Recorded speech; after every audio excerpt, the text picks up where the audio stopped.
Entonces tenemos este varón que se hizo un espermograma y justamente se está comunicando Leticia de Belgrano, dice, ¿por qué es que puede aparecer espermatozoides en el espermograma?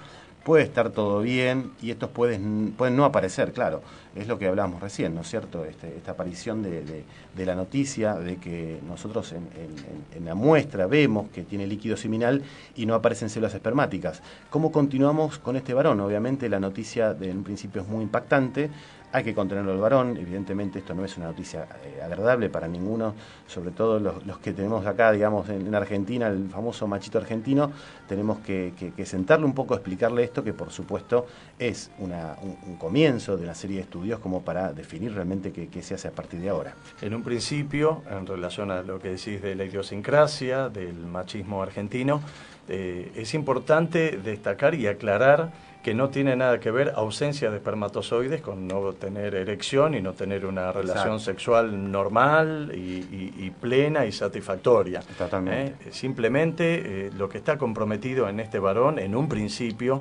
es solo su fertilidad.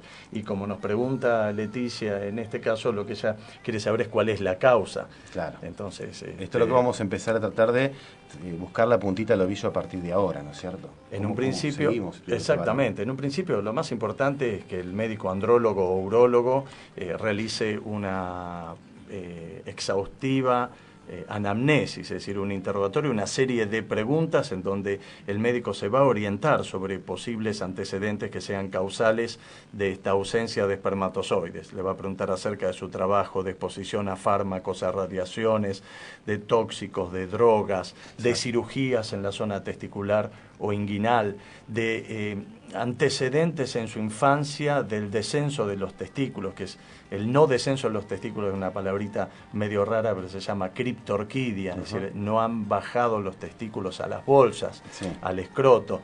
Y una serie, como las paperas, por ejemplo, pospuberales, porque vos sabés bien, Pablo, que los niños en la infancia, hasta los 12, 13 años, 6, 7, 8, pueden tener paperas, pero la que compromete esa papera que decían nuestras tías le bajó a los testículos, la que compromete la fertilidad va a ser aquella que acontece después de la pubertad, o sea, los 16, 17, 20 años es la que nos puede poner sobre el camino de una posible afectación de la fertilidad de ese varón. Entonces le va a hacer un interrogatorio muy profundo y luego va a pasar rápidamente a examinarlo. Examen físico. Le va a hacer una revisación general para ver si ese hombre está desarrollado bien en su sistema hormonal, lo cual habla indirectamente de otra de las funciones del testículo, que no es producir espermatozoides, sino producir las hormonas masculinas, los andrógenos, la testosterona, es la más conocida, y después de hacer una revisación general va a ir particularmente a la revisación de los órganos genitales, va a ver y va a observar y va a palpar cómo es el pene, cómo son las bolsas y fundamentalmente si los testículos están en su lugar, si están en esas bolsas escrotales y qué tamaño tienen. Con estos elementos, por supuesto que ya tiene él o los espermogramas, o no, por ahí el paciente primero le realiza la anamnesis y la revisación y después le pide el interrogatorio y el examen físico es obligatorio. Esto, de alguna manera, todavía seguimos viendo pacientes que se han hecho hasta tratamientos, ¿no?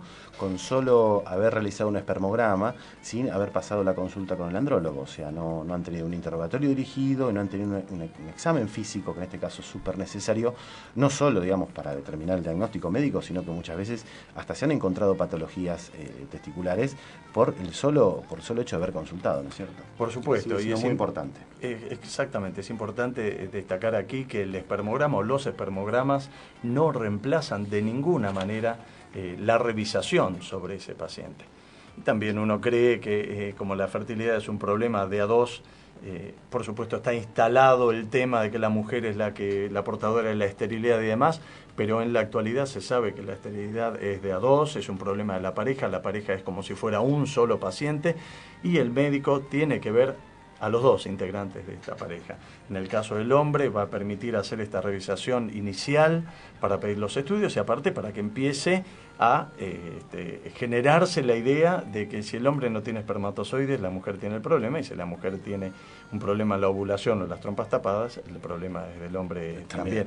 Por eso se generó un poquitito tal vez ese juego de palabras, esa confusión, porque partimos de un espermograma y después le preguntamos y revisamos al señor, pero en realidad debería ser al revés, ¿no? Primero consulta a la pareja, revisamos al señor, le hacemos unas preguntas y muchas veces el andrólogo o el urólogo ya puede, con esos elementos, casi te dirían un 70% saber cómo va a venir el resultado del espermograma. Del espermograma, exactamente. Porque en las preguntas, en ese interrogatorio y en esa revisación hay una gran cantidad de datos para poder entender, como nos preguntaba Leticia, ¿no? ¿Por qué motivo puede venir sin espermatozoides el espermograma? Tal cual. Se comunica también Ricardo de Lanús, dice que, bueno, ustedes dijeron que 1 o 2 espermatozoides es mucho más importante que 0 y que, por supuesto, la cantidad y la fuerza de estos espermatozoides. Claro, por supuesto, Ricardo, la idea es esa. En este caso, digamos, conseguir 1 o 2 espermatozoides cambia absolutamente el pronóstico con respecto a los tratamientos que se les pueden ofrecer a los pacientes. Nos quedamos con la idea de este paciente todavía que no le encontramos ninguno. Le hicimos el examen físico, le hicimos la historia clínica y cómo sigue a partir de ahora los estudios. Bueno, toda esta introducción es para, por lo menos para que el oyente y el que está interesado por este tema pueda entender a grandes rasgos, no meternos en una cosa muy académica, pero básicamente un hombre no tiene espermatozoides por 2 motivos y es así como se lo transmitimos en la consulta a los pacientes. Uno, puede ser que la fábrica de los espermatozoides, que son los testículos, no estén funcionando correctamente, no están fabricando la cantidad suficiente para que estos puedan ser eyaculados. O sea que la fábrica está anulada o en una expresión mínima o muy disminuida. Exacto. A estas azoospermias se las llaman secretoras, son las más severas. El médico puede en esa anamnesis, en esas preguntas iniciales, encontrar que el paciente ha tenido un problema de descenso testicular, un problema de parotiditis, un problema de haber recibido radiaciones de cirugía sobre los testículos.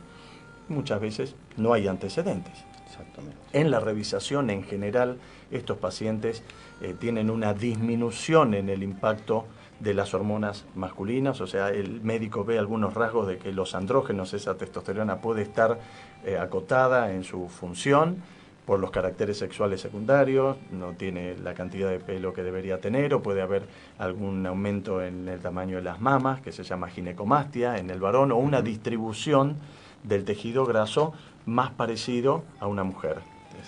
Y fundamentalmente una disminución, como dije en la introducción, del volumen de los testículos.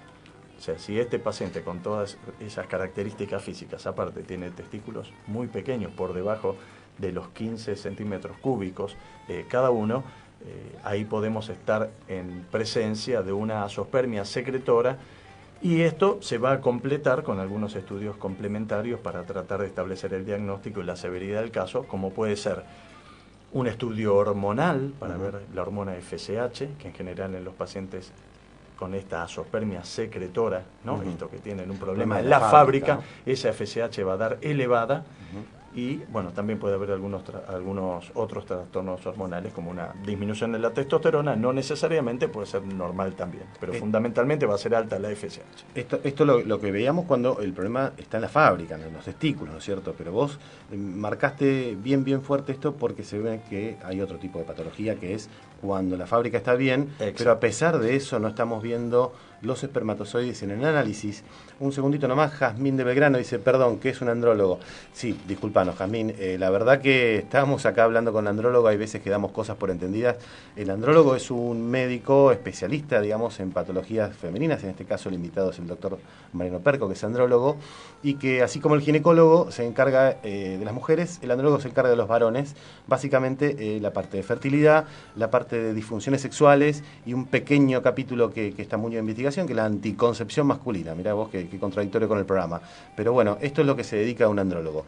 Mariano, perdóname la interrupción, pero básicamente contanos cómo seguimos el estudio cuando el paciente contiene, digamos, o vemos que la fábrica está bien, pero que a pesar de eso no vemos espermatozoides en análisis. Claro, como decía en un principio, el otro gran grupo, que es de mejor pronóstico, es aquel paciente que también tiene azoospermia, pero en este caso la fábrica sí funciona correctamente. Entonces, uno se pregunta, ¿cómo la fábrica está bien y en el eyaculado no aparecen estos espermatozoides? Lo que tiene que ver con esto es que de cada testículo sale un tubito, que en el comienzo de su tramo se llama epidídimo, después conducto deferente. Estos dos se juntan a nivel de la próstata para unirse a la uretra, por donde el hombre orina y también por ahí eyacula, y ahí todos estos espermatozoides se reúnen con el plasma seminal, con el líquido, como explicaba yo en un principio, y ahí en su conjunto van a salir al exterior en forma de semen, plasma o líquido y espermatozoides. Pero ¿qué pasa con este grupo de pacientes con azoospermia obstructiva? Estos tubitos